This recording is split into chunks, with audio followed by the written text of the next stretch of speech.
pantalla completa. Bueno, hemos esperado los 5 minutos habituales. Sí, bueno, muy buenas tardes con todos.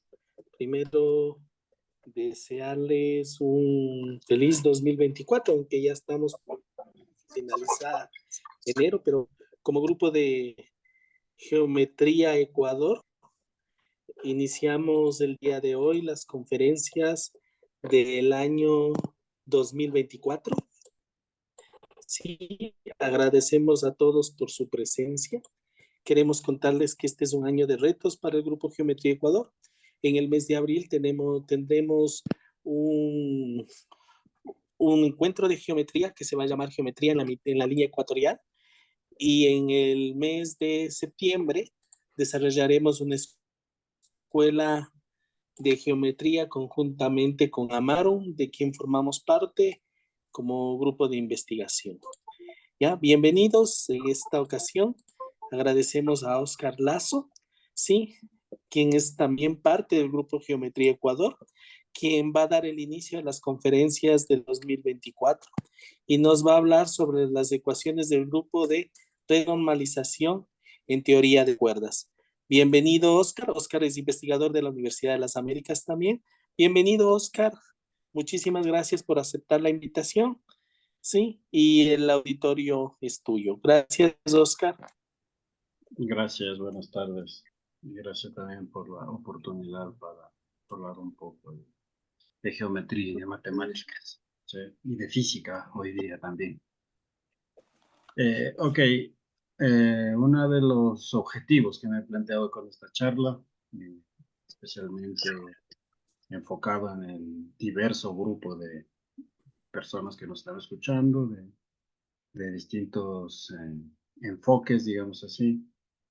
Lo que trataré ahora de hacer es un poco, abuelo de pájaro, mostrar uno de los campos en los que trabajamos, en lugar de ir a los detalles de los resultados que tenemos, algunos ya publicados, otros en camino y otros a medio trabajo, digamos así.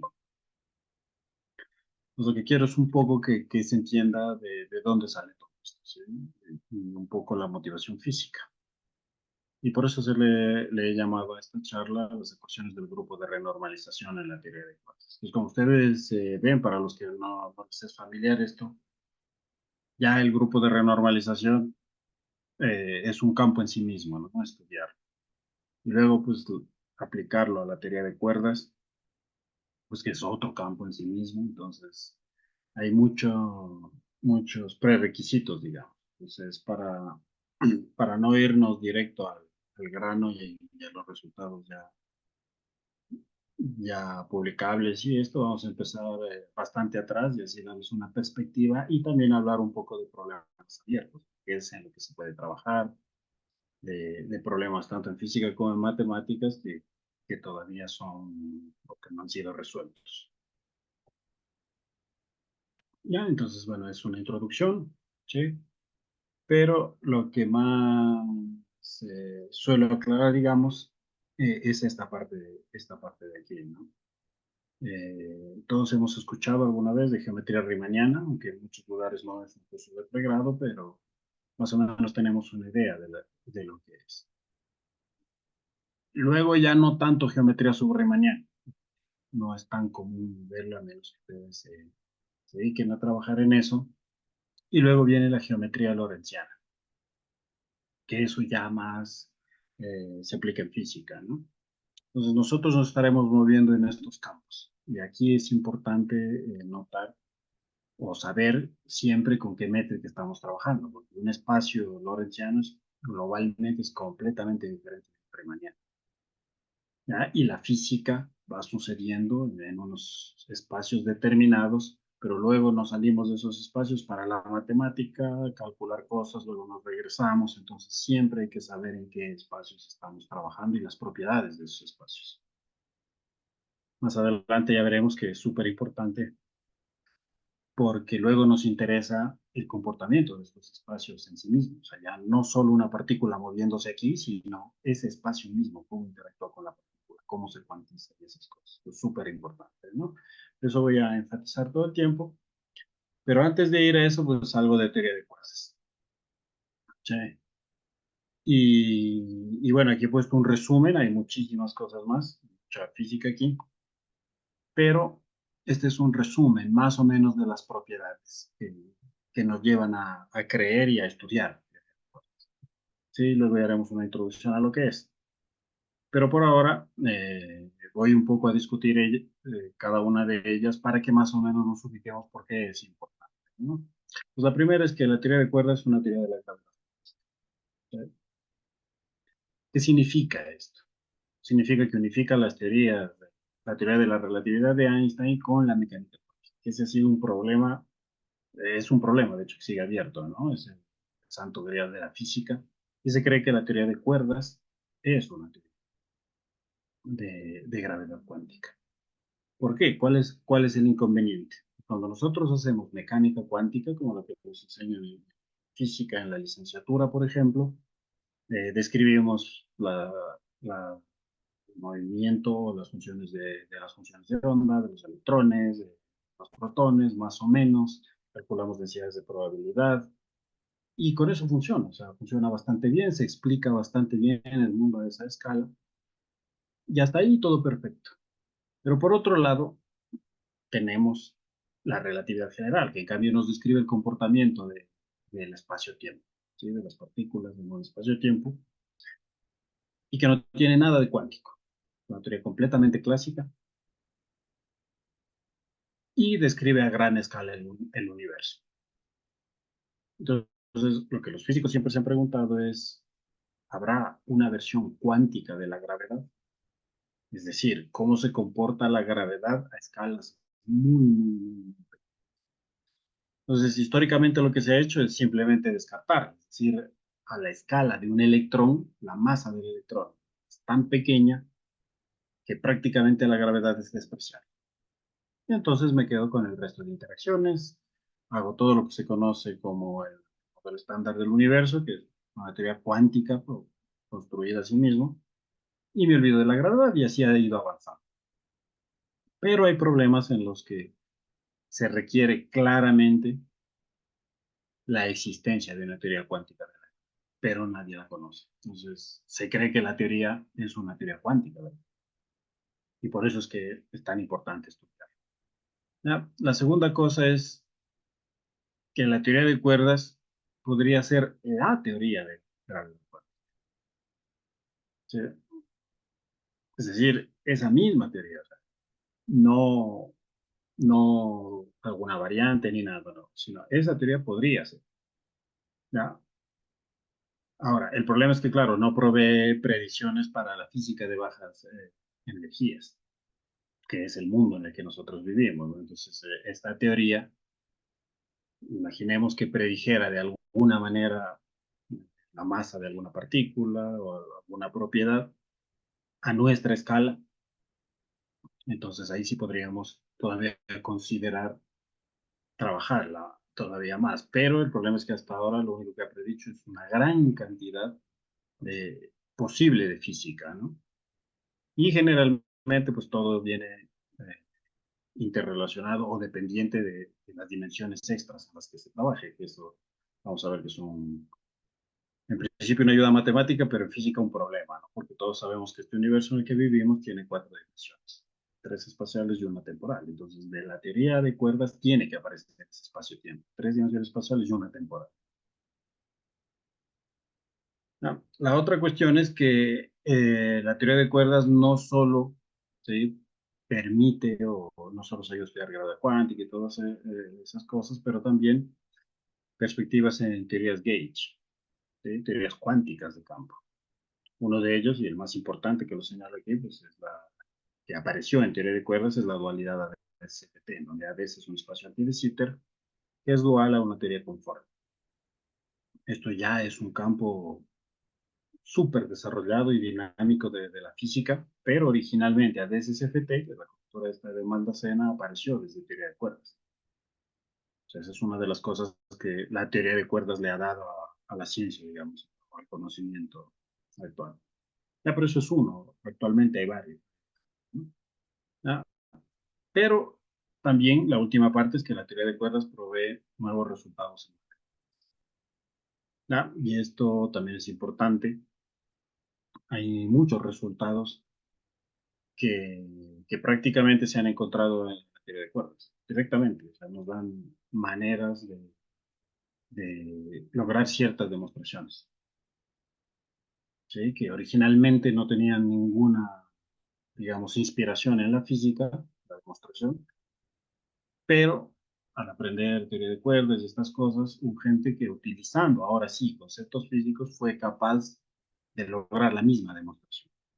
Pues claro, si puede hacer eso, pues podemos todavía ir más allá y demostrar cosas que ni los matemáticos han demostrado.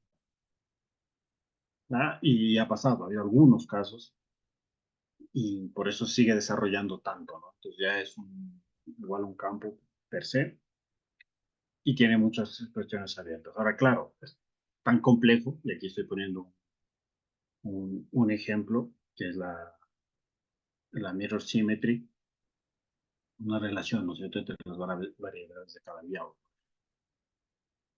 Y se utiliza en teoría de cuerdas, aparece, pero luego también se lo puede estudiar desde el punto de vista de la matemática pura, ¿no?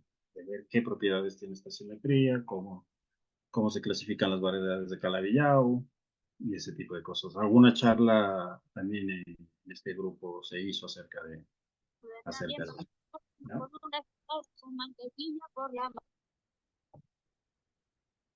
Ahora, ya estas son la motivación para la teoría de cuerdas, ¿no? Es una teoría gigantesca. Empieza con principios bastante sencillos, que los vamos a ver aquí, y luego se va complicando, se le va agregando cosas, con el objetivo de que describa el mundo en el que vivimos, en últimas, a todas las escalas. ¿No? Es una tarea titánica, pero se ha logrado hasta cierto punto, pues ya hay otras cosas. En ese contexto, el problema fundamental es siempre ha sido la gravedad. Ya dije la gravedad cuántica.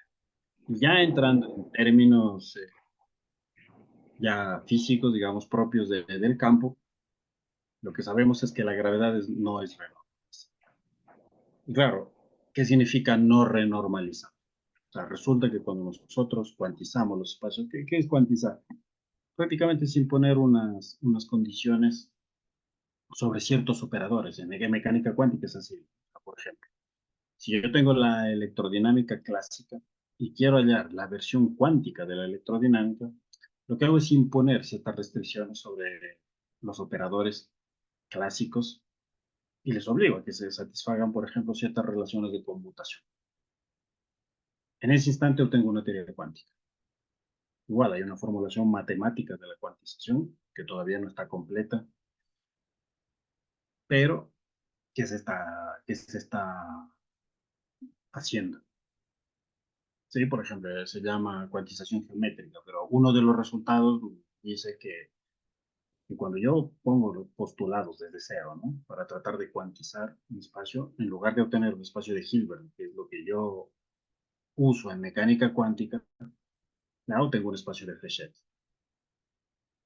Pero es que el espacio que se usa en mecánica cuántica es de Hilbert y no hay manera matemática de obtener un espacio de Hilbert. Y es un problema abierto, por ejemplo, ¿no? Estoy hablando de eso extremadamente puntual, ¿no? Pero ya volviendo a esto, ¿qué significa no renormalizar? Entonces, en física, encontrar una teoría cuántica sin poner ciertas restricciones sobre los operadores, entonces obtengo mi versión cuántica de la teoría. Ahora, resulta que en electrodinámica, cuando yo encontraba la versión cuántica, electrodinámica cuántica, pues aparecían en mis cálculos unos infinitos, ¿sí? Simplemente términos que se iban al infinito. Y no había manera de hacer. Entonces, la renormalización aparece como una receta para curar esos. Yo le voy agregando unos contratérminos, los counterterms, para que se vayan anulando. Sí, que matemáticamente también es un problema abierto. No se conoce todavía toda la formalización de la renormalización. Porque es como si vemos a un estudiante que está ingresando a la universidad, ¿no? Estamos enseñando los límites.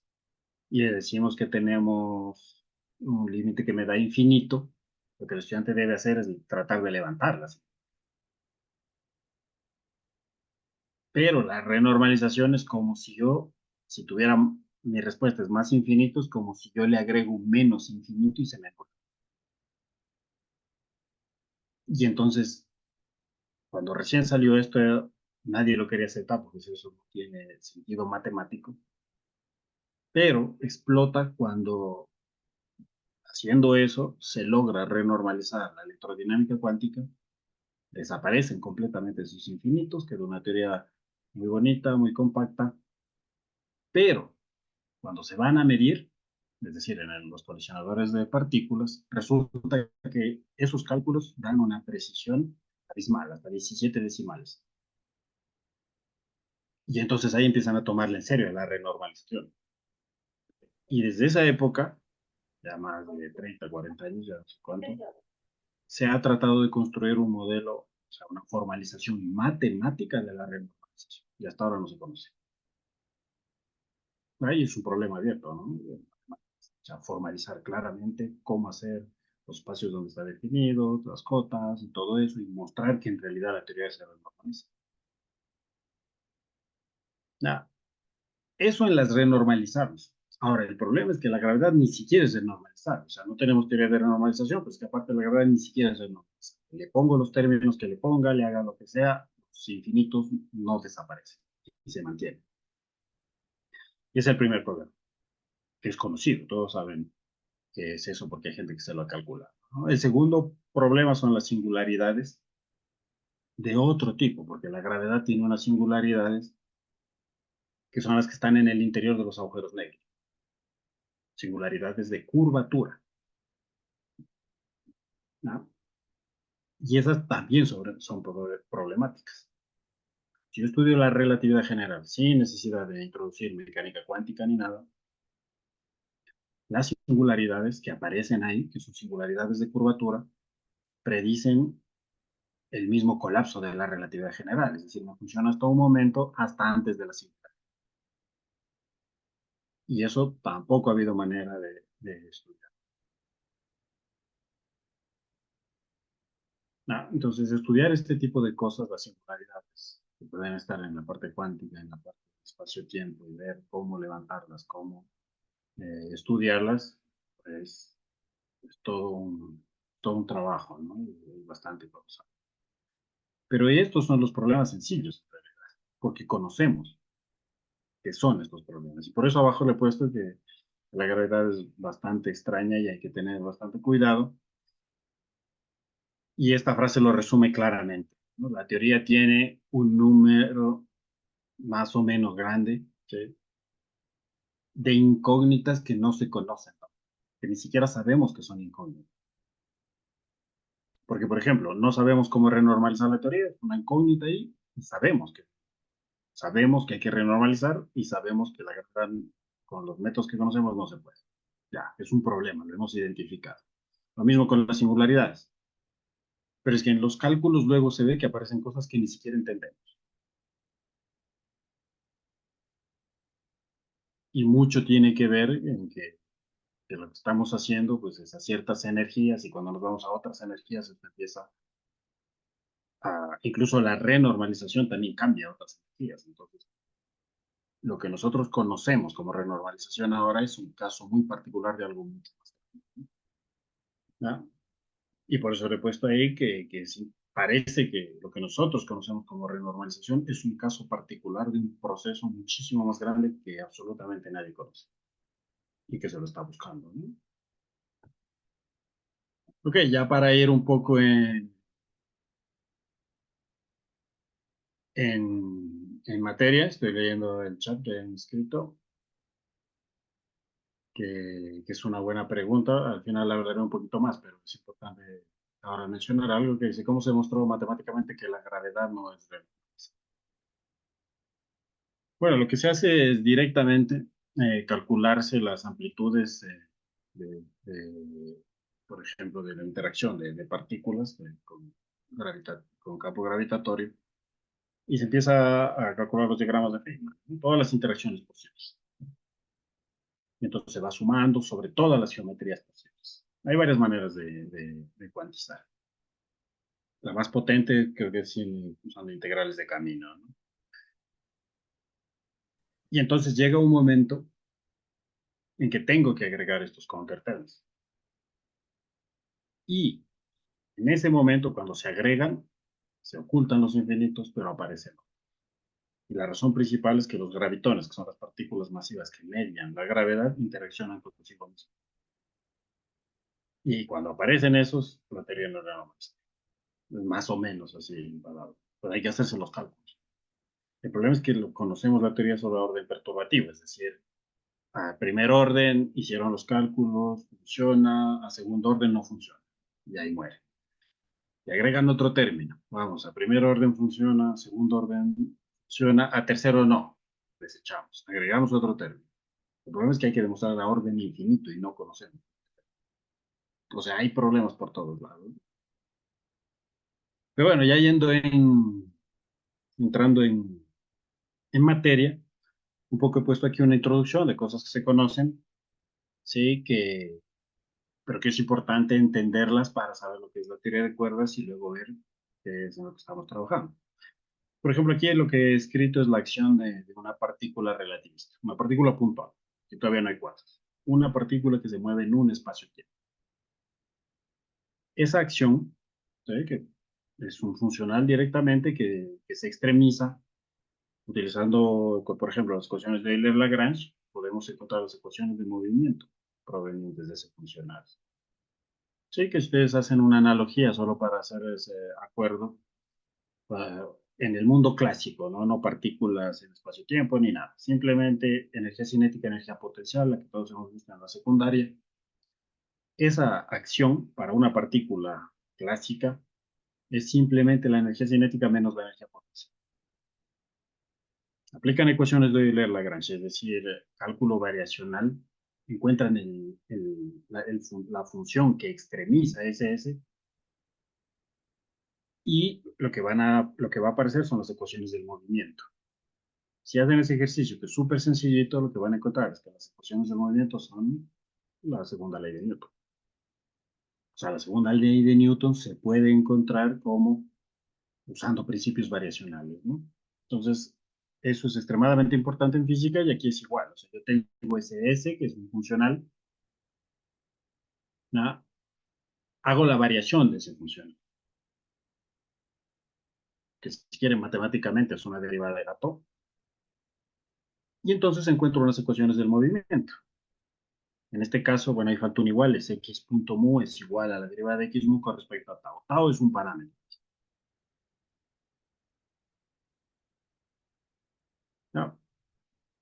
Y entonces, si ustedes ven x punto mu y x punto no, es una especie de velocidad, así, entre comillas, porque tau, recuerden que no es el tiempo, ¿no? Y esto es la masa, multiplicado por la raíz de esta cosa, ¿no? De la velocidad al cuadrado, ¿no? Es una especie de energía cinética, todo geométrico, ¿no? Pero esa es un poco la idea. Ahora, esto, recuerden, es una partícula, todavía no entramos a cuenta. Es una partícula moviéndose en el espacio-tiempo. Yo puedo leer las ecuaciones del movimiento, entonces, usando las ecuaciones de Euler-Lagrange, encuentro mi ecuación del movimiento y puedo predecir dónde va a estar la partícula y todo, ¿no? Ahora, ¿cómo cuantizo? Pues introduzco esa restricción. Aquí se ha ido algunas cosas, es P mu dividido por P mu, P sub mu por P u per mu más m cuadrado phi, es la ecuación de Klein-Gordon, ¿no? Es la restricción que impongo y eso debería estar igualado a cero. Y se cuantiza esto, y entonces el movimiento puede no pasar nada, o sea, yo cuantizo y queda exactamente igual, o se puede cuantizar y entonces aparecen cosas raras, ¿no? Como la cuantización de la energía, niveles de energía cuantizados, por ejemplo, ¿no? Pero claro, aquí, cuando yo intento cuantizar por esa raíz, empiezan a aparecer problemas, se vuelve más complejo, y entonces el trabajo de muchos físicos teóricos es encontrar una acción que tenga las propiedades adecuadas, pero también que sea simple de trabajar y que las ecuaciones del movimiento sean ecuaciones de segundo orden y tratables, digamos. Otra manera es definir la acción que tenemos abajo en donde se ha introducido un campo auxiliar, que es el campo E menos, el campo E, ¿no? Es decir, el en Bain, sí, que eso se utiliza bastante en geometría, ¿no? Pero claro, este campo tiene un campo extra, digamos, esta acción tiene un campo extra, que es el campo E. Pero cuando yo encuentro las ecuaciones del movimiento, resulta que son las mismas que aparecen de la acción S que está arriba. Es decir, esta acción es equivalente a la otra, salvo porque aparece una ecuación para ella. Entonces la puedo usar tranquilamente, pero ya no tengo la raíz. ¿Ya? Y esta acción es invariante bajo reparametrización. Yo hago una reparametrización y permanece invariante. Y eso es para una partícula. Y si quisiéramos estudiar cómo se mueve una partícula relativista, de un electrón a velocidades altísimas, esta sería la manera de estudiar. ¿Ya? Entonces, usando el mismo principio, podemos pensar ya no en una partícula, sino en una cuerda. La misma historia, cómo se movería la cuerda en un espacio-tiempo, en este caso plano, ¿no? En costa. La misma historia, se ve que es algo muy parecido, pero ahora la cuerda, el espacio en el que se mueve ya no solo está, o tengo que agregar sigma. ¿Por qué? Porque cuando una cuerda se mueve, lo que describe es una superficie bidimensional. Cuando un punto se mueve, describe una curva unidimensional, pero cuando una cuerda se mueve, describe una superficie bidimensional. Y a esta se le suele llamar la worldsheet, que es la hoja de mundo. En cambio, cuando una partícula se mueve, lo que describe es la línea de mundo, ¿no? Que es la geodésica por donde estamos. No. Pero la idea es exactamente la misma. Una cuerda moviéndose, esa es la acción. Aplico un principio variacional, minimizo eso, ecuaciones de Lagrange, y me van a aparecer las ecuaciones de movimiento. Y puedo describir cómo se mueve una cuerda en el vacío, digamos así, o bueno, en el espacio-tiempo, ¿no? Y esta se llama la acción de Nambu-Goto, esto es lo primero que uno ve en en un curso de teoría de cuerdas. Y bueno, ahí le hacen calcular cosas, ver que es invariante, o sea, demostrarlo, ¿no? Y T, que está multiplicando, ahora tiene que ver con ese alfa, el otro es una constante, pero alfa prima es la tensión. Ahora, esta acción, la acción de Nambu-Goto, es invariante eh, bajo el grupo de Poincaré. Si todas las transformaciones del espacio-tiempo, esta cosa es invariante, y por eso nos interesa, ¿no? También esta acción es invariante bajo reparametrizaciones. Si yo cambio de parámetro y me sigue dando lo mismo, que eso tiene bastante sentido en física, ¿no? Y ya tenemos la acción de una cuerda y ya podemos ver cómo se describe una cuerda libre, cómo se mueve. Aquí todavía no hemos cuantizado ni hemos dicho nada acerca de las cuerdas cuantizadas, digamos. Es una cuerda clásica, pero eso sí, moviéndose en un espacio-tiempo. Ahora, si queremos ir todavía más allá, decimos, bueno, ahora quiero una cuerda que ya no se mueve en un espacio plano, sino en un espacio arbitrario, espacio-tiempo, ¿no? Un espacio-tiempo arbitrario. Entonces, la acción con la que debemos trabajar es con esta acción que se llama la acción de Polyakov. Y ojo que aquí no hay interacción, no hay nada, es una simple cuerda moviéndose en el espacio-tiempo. Que ahora puede estar curvado, si es que es plano, regresamos a esta de acá. Pero si quiero mi movimiento en un espacio-tiempo cualquiera, entonces tengo que usar esta de aquí. ¿Ya? Pero lo que me hace esta nueva acción es que ahora el campo G alfa beta, que es la métrica, es una, es una, es un campo dinámico, ¿no? En la hoja de mundo. Ahora, algo que es súper interesante es que desde la perspectiva de la worldsheet, es decir, de la hoja de mundo por donde se mueve la cuerda, esta acción es una colección de campos escalares X, son todos esos campos que están ahí, pero acoplados a gravedad dos dimensional.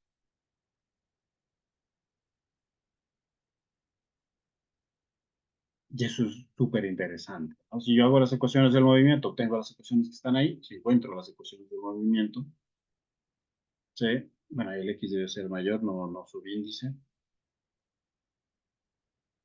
Esta también es sin Poincaré invariante bajo el grupo de Poincaré. También es invariante bajo difeomorfismos, es importantísimo, que son las reparametrizaciones de la métrica, pero también tiene una invariancia es una invariancia de escala. ¿No? Y ya, entonces tenemos la acción de una cuerda que se mueve en un espacio-tiempo cualquiera. Ese espacio-tiempo puede ser un agujero negro, puede ser un espacio curvado, puede ser una esfera, puede ser cualquier cosa. Y esa es la ecuación del movimiento, la que está abajo. ¿No? Hay los índices mu nu y alfa beta. Sí, dependen, los unos recorren sobre la worldsheet, así que prácticamente son dos índices, es decir, que van entre 1 y 2. En cambio, los otros son índices de espacio-tiempo, que recorren de 0 a 3, ¿no? Claro, por simplicidad se suele trabajar con el modelo sigma bidimensional, entonces alfa beta es una métrica bidimensional y eta mono pues es también bidimensional, pero se podría hacer en cualquier dimensión. Y una vez que tenemos eso, que ustedes ven aquí, a este se le suele llamar el modelo sigma no lineal. Y si ustedes le miran un poco, es como una especie de energía cinética. La energía cinética es un medio de la masa por velocidad al cuadrado. Y aquí más o menos va por ahí. Entonces una constante, sí, la masa ya se va por ahí a la constante, pero es una especie de la derivada de x mu, pues una especie de velocidad, ¿no? Por el de beta, pues una especie de velocidad al cuadrado. Y por eso a este se le suele llamar el término cinético. Pues ojo aquí, vuelvo a insistir, es como si tuviéramos el equivalente en partículas, es como si estuviéramos queriendo estudiar el movimiento de una partícula sin ningún campo, sin ninguna fuerza, nada. Entonces la acción sería un medio de la masa por velocidad al cuadrado, aplico ecuaciones del movimiento, que de Euler-Lagrange, obtengo ecuaciones del movimiento, ¿y qué es lo que obtengo? La primera ley de Newton. Es una partícula en movimiento rectilíneo uniforme, ¿no? O sea que la aceleración vale cero. Aquí sería el equivalente, pero en una cuerda y en un espacio-tiempo. Aquí no hay otras fuerzas, no hay nada. Es una cuerda sola ahí, moviéndose en un espacio-tiempo arbitrario.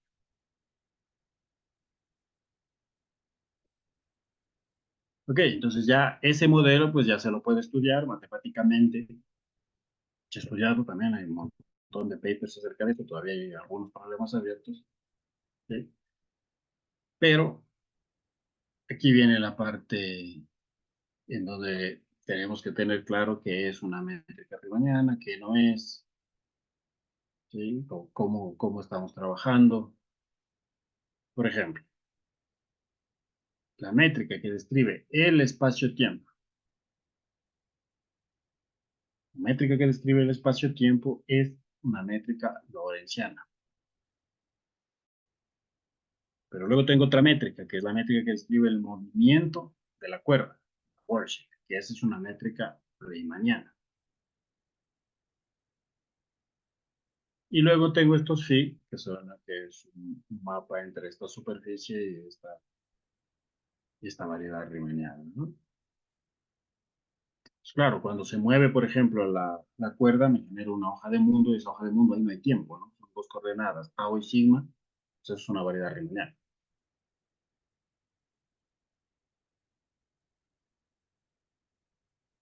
Pero si esa hoja de mundo a su vez se mueve en un espacio-tiempo, pues tengo una variedad riemanniana para esa hoja, pero para el espacio-tiempo ya tengo una variedad lorentziana.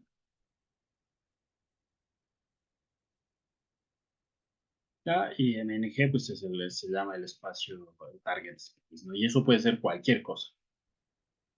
El espacio de target puede ser un agujero negro, un agujero de gusano, o puede ser una esfera, o puede ser lo que quieras, cualquier geometría.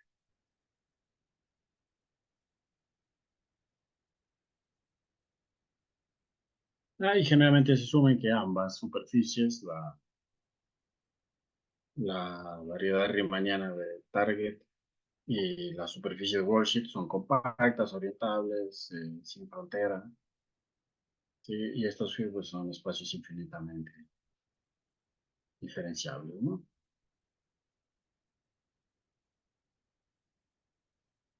¿Ya? Entonces, en ese contexto, lo que nosotros queremos es cuantizar esto. Esta es la teoría clásica. Aquí no hemos cuantizado nada. Yo quiero cuantizar. Es decir, introduzco unas relaciones de conmutación sobre los phi en este caso, ¿eh? Para que pues, obtener la cuerda cuantizada, el modelo cuántico de la cuerda. Se hace todo ese trabajo y lo que se encuentra es un flujo geométrico, que es el flujo de renormalización. ¿Ya? Y ahí es donde entramos a todo lo que es los flujos. Notarme esto rápidamente para no quedarme. Este es el flujo de Ricci, que ya es bastante conocido, así que no voy a detallar. ¿Sí? Ojo que aquí G y J sería este G y J que está aquí. El de la variedad, del espacio target, ¿no? En este caso, así como está el modelo, ¿ya? El gamma, ustedes ven aquí el gamma mayúscula, no es una variedad riemanniana, ¿no? Puede ser cualquier cosa casi.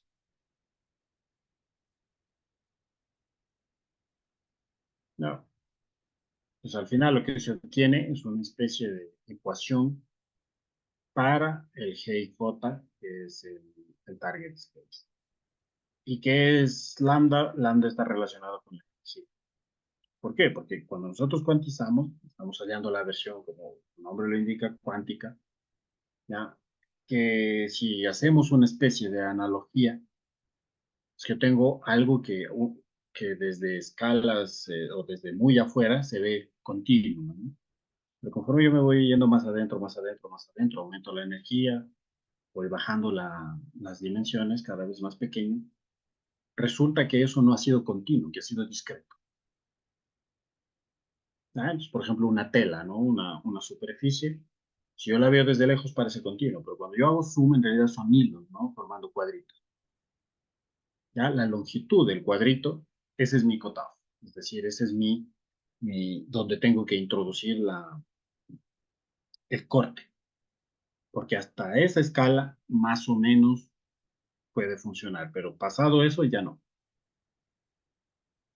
¿Ya? Y ese lambda tiene que ver con eso. Entonces, cuando yo tengo una evolución de este tipo, lo que estoy haciendo es evolucionando esa métrica de target space en todas las escalas, desde como está relacionado con la energía, desde energías muy altas a energías muy pequeñas.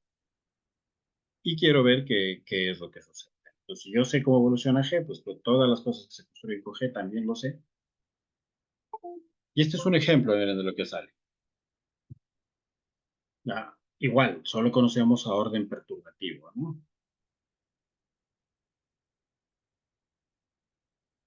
Entonces, a orden perturbativo, yo lo que siempre voy a obtener es esta derivada parcial de la métrica del target space igualada a una función beta, ¿no? Ahora, esa función beta es la que está a orden perturbativo, a alfa 1, alfa 2, alfa 3 y así hasta alfa y n. Pero claro, como ustedes ven aquí los beta, conforme voy aumentando el orden de perturbación, pues van apareciendo más términos. Porque esa es la única manera que hasta ahora se conoce de cómo estudiar esto. O sea, lo ideal sería que no sea perturbativo, ¿no? Sino que sea independiente del nivel de perturbación. Pero hasta ahora prácticamente sí, sí, entonces debería que estudiarlo así. Entonces, ¿qué propiedades nos interesan aquí? Nos interesan cualquier propiedad que conociendo a nivel perturbativo alfa, a nivel perturbativo alfa cuadrado o alfa cubo, yo pueda definir o yo pueda decir o afirmar que dado que se cumple esos, se cumple para todos. Esas son las propiedades que más nos interesan, porque se cumplen a todo orden. ¿Sí? Una especie de de método inductivo, ¿no? Porque puede haber propiedades, la renormalización justamente de la gravedad es una de ellas, que funciona para alfa, luego en alfa 2 ya no funciona. Chao. Pero hay ciertas gravedades, ciertos tipos de teorías de gravedad que funcionan hasta alfa 8, por favor. Y en el alfa 9 ya no. Pues claro, podría suceder que funcionen hasta el alfa 100 y en el 101 ya no. Pues por eso es que me interesan propiedades que inductivamente se pueda demostrar que dado que se satisface alfa, alfa 2 y alfa 3, por ejemplo, yo puedo decir que se satisface para todo orden. Pero claro, esas son extremadamente complejas de encontrar esas propiedades y prácticamente se ha encontrado una o dos como mucho, ¿no? Ok, este es un ejemplo de las worldsheets que decía, si yo tengo una cuerda abierta, esta es una superficie, ¿no? Que va describiendo la cuerda y que tiene una métrica asociada. Ahora, si la cuerda es cerrada, en el lado derecho, es una cuerda pues, que se va moviendo en el espacio-tiempo y describe otro tipo de superficie, ¿no? Y hasta aquí no hemos introducido ningún tipo de interacción, solo es el movimiento de una cuerda, solita, sin campos, sin otras cuerdas, nada, solita. Entonces, ya ven cómo se puede ir complicando tanto esto, ¿no? Entonces, para ir un poquito más allá, sí, he puesto este modelo aquí, que como ustedes pueden ver, la primera parte es el modelo sigma no lineal, el primer término. Es un modelo, término cinético, tengo G y J, tengo las derivadas parciales de phi y el gamma mu nu, ¿no? Que es la métrica esta del espacio-tiempo. ¿Ya? Pero tengo unos términos extra. Entonces, solo con cómo construir este S, también hay varios trabajos, muchos. ¿Por qué? Porque yo puedo introducir cualquier término. Obviamente S es escalar, entonces de ley tiene que ser escalar, ¿no? Eso no puede introducir cualquier cosa. Pero supongamos que yo introduzco ese término, un medio del epsilon y j, b mu nu y bla, bla, bla. Hago eso y resulta que la teoría ya no es Poincaré invariant. Entonces ya no me sirve. Entonces los términos que yo voy agregando tienen que ser invariantes bajo el grupo de Poincaré, tienen que ser invariantes bajo difeomorfismos, que son transformaciones de coordenadas, ¿no? Porque si la física en un sistema de coordenadas es diferente, o sea, ese fenómeno es diferente al mismo fenómeno en otro sistema de coordenadas, pues eso no es una ley física, no puede ser invariante en el sistema de coordenadas. Entonces, es agregar un término y asegurarnos que satisfaga esos propiedades. Ya, ahora, ¿qué es lo interesante de todo esto? Lo interesante es que conforme yo agrego términos, las propiedades mismas, todo esto, o sea, las propiedades geométricas de las cuerdas, hacen que para satisfacer, en este caso B de invariance, yo tenga que introducir una escalar de curvatura. Si ustedes ven los dos primeros términos, ahí no habla nada de curvaturas ni nada. Pero luego la teoría mismo lo exige. Es decir, es como que la curvatura aparece naturalmente. Y en este caso acoplada al fin, ¿no? Y este fenómeno se ve bastante en muchas otras áreas. Por ejemplo, en teoría de la información, cuando ustedes trabajan con entropías de Shannon y todo esto que se utiliza mucho en información, en gente que trabaja con datos, pues igual, consideran al primer término, aparece la entropía de Shannon, y de repente, si consideran otro término, se hacen el cálculo, ¡pum!, aparece la curvatura de eso. Es un fenómeno bastante común. Ahora, para nosotros, lo interesante es que la acción de donde aparecen las ecuaciones de Einstein justo es la integral de R, escalar por otro, que es la acción de Einstein-Hilbert. Pero claro, si yo aquí sigo agregando más campos, me van a aparecer más órdenes de curvatura. Y por eso es que también se conoce de que la relatividad de Einstein es a orden perturbativo el orden más bajo, ¿no? Pues debería haber gravedades de órdenes superiores.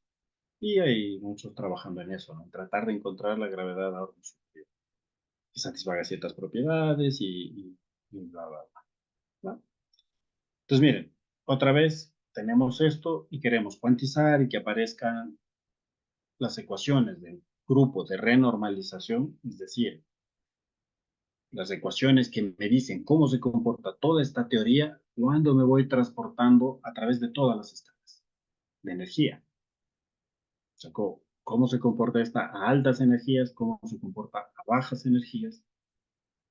Eso es lo que me dicen las ecuaciones del flujo de renormalización. Y por eso estudiar los puntos fijos del flujo, las singularidades de esas ecuaciones, las soluciones de esas ecuaciones, nos dan información acerca de las teorías físicas que deben existir. ¿Ya? Pues claro, hago eso y lo que obtengo es esto. Si ustedes ven, el primer término, R y J, es el término correspondiente al flujo de Ricci. Pero claro, ahora ya tengo más campos, ¿no? Entonces ya no solo varía G, varía H también, varía phi. ¿Ya?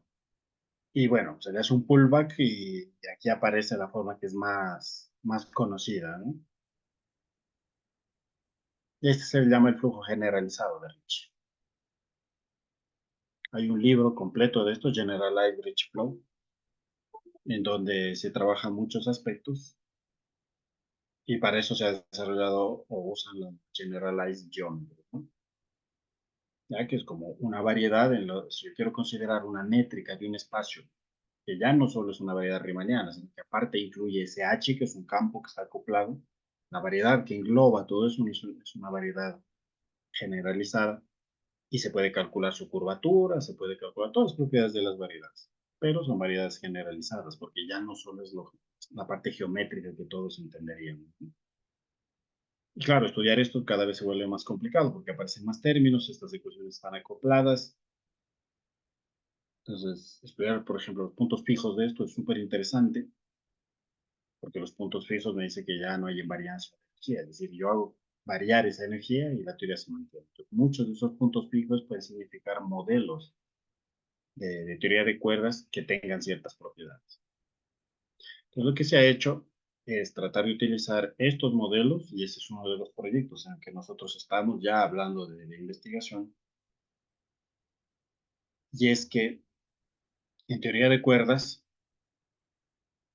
una gran pregunta es cuáles son las soluciones de vacío. Por ejemplo, en las ecuaciones de Einstein, cuando yo quito toda la materia, ¿sí? En el espacio-tiempo se supone que la materia curva en el espacio. Entonces, si yo quito esa materia, la solución de las ecuaciones de Einstein, lo que debería darme es justamente cómo se comporta el espacio-tiempo cuando no hay materia.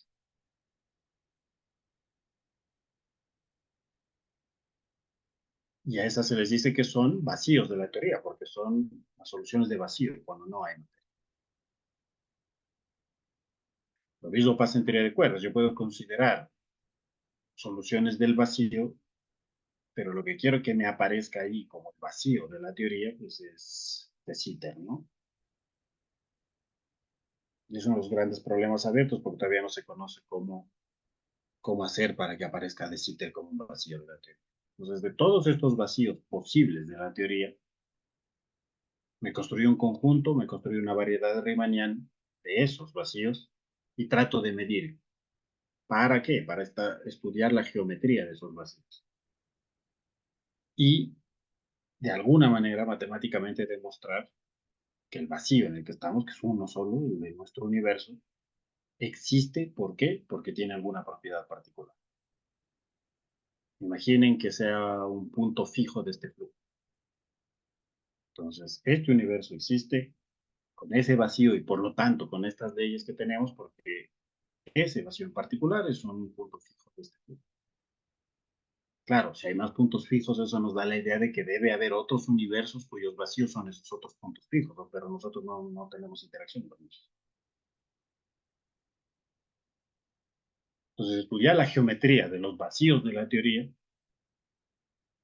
en este caso de la teoría de cuerdas, igual es un área también gigante y que mucha gente trabaja en eso, tratando de estimar, utilizando toda esta tecnología, digamos así, todas estas herramientas para tratar de demostrar y acotar, por ejemplo, ahí está la teoría de la estructura débil de la gravedad, o para tratar de alguna manera sacar física solo de la geometría de los vacíos.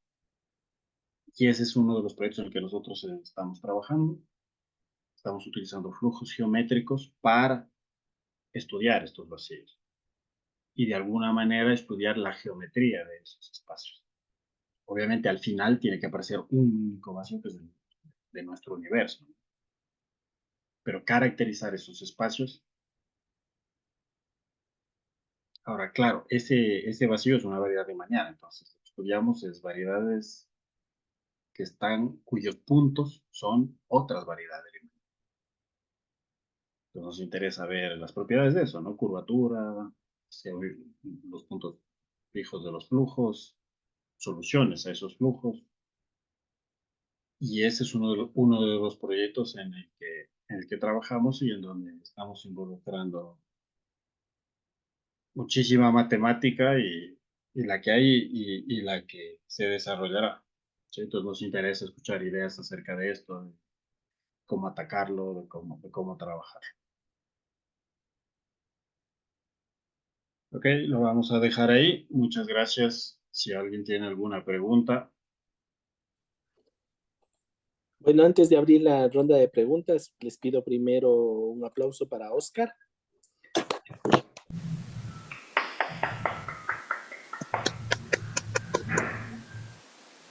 Y ahora sí, abrimos la ronda de preguntas, por favor. Sí, Juan Carlos, buenas tardes. Hola, Quisiera hacer Gustavo. una pregunta a Oscar. Primero, antes de nada, agradecerte mucho por la charla, hermosa, hermosa la charla. Y en realidad tengo un montón de preguntas, pero creo que voy a reducir un poco. Una cosa que quisiera aprovechar, que me expliques un poco en la lámina que tenías la acción y aparecía la entropía de Shannon, aparecen otros dos términos. Y el uno, en efecto, decías que era el que más o menos hacía las veces de la parte gauge para eliminar los singularidades. No sé si, exacto, ahí está. Entonces, ¿me puedes hablar algo más de estos dos términos siguientes? Porque entiendo que si se puede utilizar esta acción en la informática, supongo que los otros dos términos se podría también tratar de manejar. ¿Y por qué digo esto? Porque actualmente hay el boom de las redes neuronales y claro, la entropía de Shannon es fundamental. Y claro, como muchas veces se pasa de un campo a otro aplicando la misma matemática, los mismos modelos y terminan dando resultados, por ejemplo, en informática muy interesantes. Por eso es el motivo de la pregunta. Sí, sí, sí. Bueno, esto de aquí, ninguno es entropía, ¿no? Se parecen mucho, Ah, ninguno lo es, pero justo ahora que lo mencionas, actualmente hay toda una corriente de investigación en varias áreas en donde lo que se busca es estudiar problemas de ingeniería, de biología, de medicina, utilizando las herramientas geométricas que se conocen. Y ujú, eso es relativamente nuevo, ¿no? O sea, hay papers, por ejemplo, de que estudian ciertas redes ya de cerebro humano que se han logrado medir y que tienen algunas cosas. Obviamente ahí se calcula la curvatura de una red que es discreta, ¿no? Entonces ahí que sí, no es continua. Y luego demuestran, por ejemplo, en que calculando la entropía, que igual es una entropía geométrica, ¿no? De esa red, muestran que en los puntos donde la entropía es máxima, todo eso, esa zona de ahí está relacionada con cierto tipo de enfermedades mentales. Hay un paper que salió en Nature. sí. Hay otros papers que estudian, por ejemplo, la entropía de los virus. La entropía, perdón, de... En los virus. Ah, sí. O sea, Ajá, cómo un virus evoluciona, porque como el COVID, ¿no? Fue saliendo y van apareciendo las cepas y todo eso, pero hay unas que van desapareciendo. claro. Y solo se quedan pues las que van sobreviviendo y con algunas propiedades. Pues, se construye una red con todo eso, una red geométrica, y se estudian las propiedades geométricas de eso. Se puede determinar, por ejemplo, qué gen mutó, por qué desapareció, porque tenía una entropía baja y bla, bla, es como modelizarla. Y así hay algunos campos. En este caso, en teoría de cuerdas, prácticamente es ciertas invariancias, ¿no? Son más abstractas. O sea, invariancia bajo el grupo de transformaciones de Poincare, invariancia bajo las reparametrizaciones de coordenadas. Lo que pasa es que, claro, tiene que satisfacer leyes que son leyes del espacio-tiempo. Por lo Exacto, y tanto, leyes de los campos gays. O sea, yo tengo claro, un paper que hice en la tesis doctoral que era en supergravedad en 8 dimensiones y era construir justamente una de estas sesiones en 8 dimensiones. Y mm, claro, o sea, unas cosas gigantescas, porque todas las combinaciones de todos los campos posibles que satisfagan invarianzas, dualidades y todo eso, son podrían. variables y tienen variables no separables. Sí, sí, o sea, al principio solo encontrar la acción, o sea, ni siquiera las ecuaciones del movimiento. Ya Mm, una vez que se encuentran las ecuaciones del movimiento, ahí sí, por ejemplo, este B mu nu, que es la dos forma, la mm. derivada exterior y se llama el campo de Cal-Ram. Esa es la única manera que se ha encontrado de introducir esto, con ese término que es invariante y bla, bla, bla. Y luego si se calcula esto, satisface los dos primeros términos, ¿no? Yo le hago invariancia, funciona, le hago transformación, funciona, todo perfecto, pero cuando le hago la invariancia de Bell, que es invariancia de escala, no funciona. Mm. Y por eso se introduce este término alfa prima. Ahora, lo interesante de ese término alfa prima es que si ustedes ven en los anteriores no hay alfa, como una especie de una nueva constante a un nuevo orden, Mm. pero que me introduce una interacción entre el campo y la curvatura. O sea, desde ese término en adelante la curvatura ya empieza a ser importante. Pero ojo que es una curvatura, si ven, de gamma. Es la curvatura en donde se mueve la cuerda, ¿no? Porque también hay Mm. curvatura del G y J, que es con la que se trabaja en el flujo. Bestial, bestial. Oye, oh, disculpa, otra preguntita. Este, en efecto, tú mencionabas que, que la cuerda, digamos, al ser el modelo de cuerda, tú manejas superficie.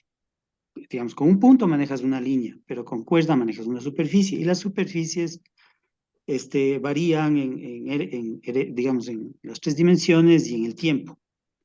Y las otras variables que existen, entiendo que son hasta 11 en total. ¿Cuáles son? ¿Qué tipo de variables son?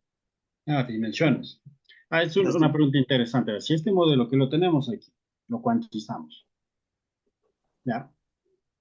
Resulta que eso impone que las dimensiones en las que esto existe son 26. 26. O sea, la cuerda bosónica, que es esta cuerda de aquí, Mm, existe en 26 dimensiones, es todo consistente, funcionan todas las simetrías, todo perfecto, pero necesito 26 dimensiones. Si le pongo 25 ya no funciona. Está mm, calculado, ¿no? claro. Pues claro, la gente dice, no vivimos en 26 dimensiones. Algo tiene que estar a pasar. Los que hacen, luego vienen, ahí es donde vienen las supercuerdas, porque las supercuerdas es introducir supersimetría. Ah, O sea, reducir el número. exacto, introduzco supersimetría y ahí ya tengo que, aparte de bosones, introducir fermiones, son otros Mm, campos, mm, se comportan de claro. otra manera, y pum, se me bajan a 10, a 11 dimensiones. Ya. Pues para que esa teoría sea consistente y tenga todo perfecto, pues necesitan 11 dimensiones. Mm, Y esas son las supercuerdas, pero igual, había 5 versiones de las supercuerdas en la primera revolución de las cuerdas, ¿no? Luego apareció Whitman, demostró que esas 5 eran una sola, mm, ya, y es la segunda revolución de la teoría de cuerdas. Pero claro, mm. esas otras dimensiones son dimensiones extra. No tienen ninguna particularidad, simplemente Pero que bueno, tienen superficies de ac- 5 o 6 dimensiones. acoplan la teoría, regularizan términos. Sí, o sea, ayudan a que se vayan términos. El Ah, teorema el que demostró Yau, por ejemplo, de las variedades de Calabi-Yau, porque mm, la variedad de Calabi-Yau es la única solución compacta de las ecuaciones de Einstein. mm, Entonces, las ecuaciones de Einstein, espero que en el vacío de la teoría, quito la materia, me aparezca una Calabi-Yau. Y entonces Yau demostró, y es un teorema matemático, que en efecto una solución compacta de las ecuaciones de Einstein es una variedad de Calabi-Yau.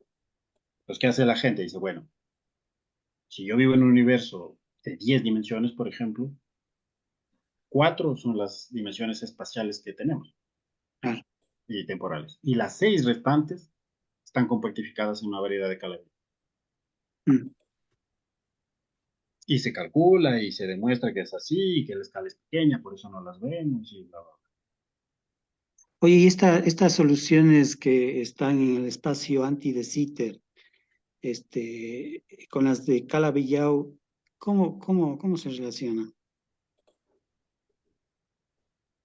Bueno, la solución, o sea, es que anti de Sitter tiene unas propiedades bastante raras, pero si ves las ecuaciones de Einstein con Mm, constante cosmológica, pues la constante cosmológica es súper importante. Una de las soluciones es justamente anti de Sitter, dependiendo del signo de la constante cosmológica. Pues cuando hacen en teoría de cuerdas, el vacío de la teoría logran anti de Sitter. mm. Pero con una constante cosmológica, si mal no recuerdo, positiva, debería ser de Sitter, es decir, con signo cambiado. Y ese es el que no pueden encontrar. El complejo conjugado, digamos. Sí, bueno, en este caso, como es real, simplemente es cambiar el signo. Sí. Mm. Pues claro, en último es un espacio hiperbólico, ¿no? Ahora, Sí, dime. sí, ahora lo que vimos es que ADS-CFT, por ejemplo, que se encontró en teoría de cuerdas, es que en la frontera de un espacio ADS hay una teoría CFT, es una teoría invariante de escala. Y ese es Mm, nuestro universo. O sea, nuestro universo a ciertas energías, en últimas llega a una CFT. Es decir, es como que nuestro universo es el borde de un universo más grande que tiene una dimensión extra y que esa dimensión extra es la gravedad. Entonces yo mm, puedo calcular cosas en la CFT y pasarme a la ADS, o al mm. revés, calcular en el ADS y pasar en la CFT. Nosotros recién sacamos un artículo que recién lo publicamos de entropía de entrelazamiento. Ajá, Utilizamos el entrelazamiento del espacio-tiempo. ah. Pero el entrelazamiento cuántico, dices. ¿Sí? O sea, no hay materia, no hay nada. Coges una región del espacio-tiempo, ves Mm, qué tan entrelazada está con el resto del espacio y encuentras bestia. cotas para eso, ¿no? Nosotros lo Ya, hicimos en 3 dimensiones, un paper súper importante. mm, Y con eso puedes también utilizar o encontrar cotas para el entrelazamiento en la CFT, por ejemplo. mm, bestia. Bueno, claro, de ahí sale la parte los universos holográficos. El principio holográfico, más o menos, viene de ahí. Una preguntita, y con esto prometo que es la última. Estas espacios target, que son, como dices, más generalizados que los lorentzianos, ¿en qué sentido es más generalizado? No, el target space es una variedad riemanniana. Cualquier cosa puede ser. Eso es lo. Es mañana, Ahora, pero entonces, el ah, generalizado lo que es un espacio que aparte de tener la métrica riemanniana, tiene otros campos, como en este caso que en la diapositiva que está ahí. G y J, pero también B mu nu, por ejemplo. Una variedad construida con G y J y B mu nu, y es una variedad rarísima porque ya no es casi geométrica, es una variedad generalizada y puedo calcular la curvatura de esa variedad y mm, dependerá de G y J y de B mu nu. ya.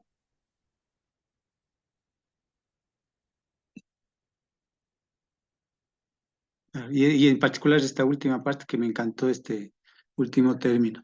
Fantástico, Oscar, te agradezco mucho. Me ha agradado mucho la charla.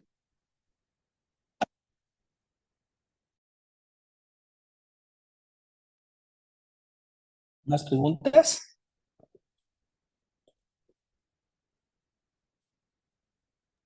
Tenemos una pregunta en el chat de Will que dice, felicitaciones por su gran exposición. Una consulta. Por mucho tiempo se ha hablado de una quinta fuerza fundamental, la de la materia oscura. En caso de que exista, ¿qué implicaciones tendría en la teoría de cuerdas?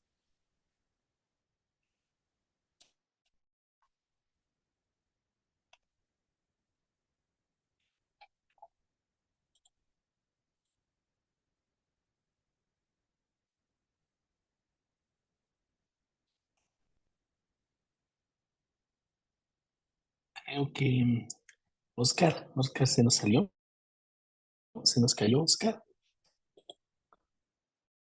Espérenme un ratito, Oscar.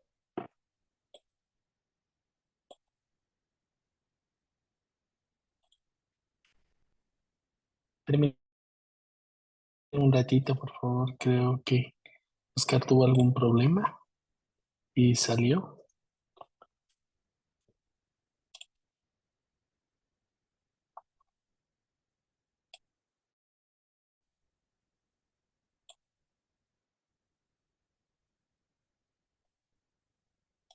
Bueno, hasta que Oscar regrese. Bueno, disculpen, creo que se Tuvo fue el algún internet o algo así. problema O sea, el mío, con... porque Sí, estaba sí, conectado y se... Oscar, gracias. Ajá, sí, sí, sí, Sí, te disculpen. caíste. Sí. Bueno, si Pregúnteme, alguien... Bueno, veo en el chat una pregunta. ¿puedes repetir, por favor?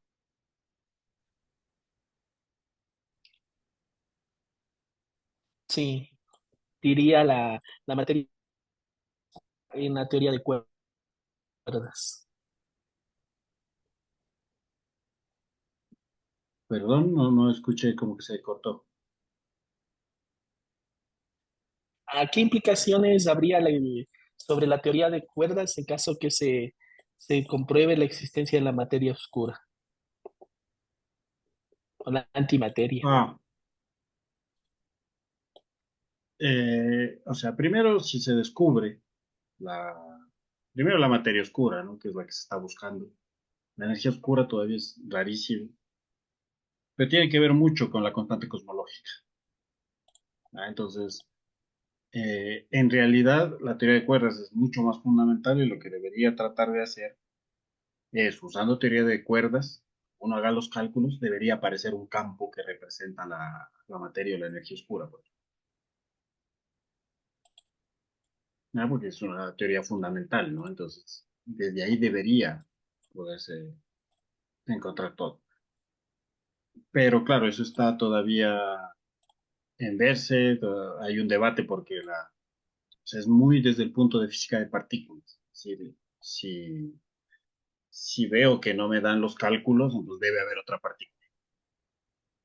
Pues hay gente que ya está cuestionando y dice, no, no es otra partícula. Lo que pasa es que la teoría que nosotros usamos para describir es la que no funciona y esa deberíamos modificarla, no es que hay una nueva partícula. Pero igual, hay grupos gigantes que apoyan el uno y gigantes que apoyan el otro y están investigando, ¿no? Pero es un problema abierto que no se sabe mucho en realidad.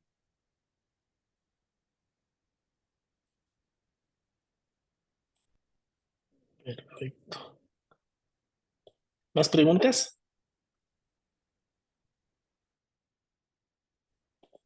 Creo que se volvió a congelar, Oscar. ¿Me escuchan? Sí, Yo sí, sí lo sí, te escucho. estás congelando. Creo que ya no hay Ah, más preguntas. Les pido por favor nuevamente un aplauso a Oscar por su hermosa conferencia el día de hoy. Queremos agradecer a Oscar por haber dado el inicio. Alguien de casa tenía que dar el inicio de las conferencias del 2024. Quiero comentarles que por este mes de enero, dado que son quincenales, pero enero y febrero, dado situaciones, van a ser seguidas las conferencias. El lunes que viene, la conferencista va a ser Elena Ochoa, ¿sí? Quien es investigadora de la Universidad del Biobío. Es hecha el pregrado aquí en el Ecuador, en la Universidad Central del Ecuador, y obtuvo su doctorado en la Universidad del Biobío. Y luego vamos a tener otra conferencia de física, Álvaro Dueñas, que es investigador que trabaja también directamente con el grupo y con Oscar. también nos va a dar una conferencia, ¿sí? Entonces les invitamos a participar. La conferencia de Álvaro es en el mes de febrero, ¿sí? Por la cuestión del carnaval, vamos a desplazar las dos conferencias seguidas también en el mes de febrero. También queremos felicitar a los...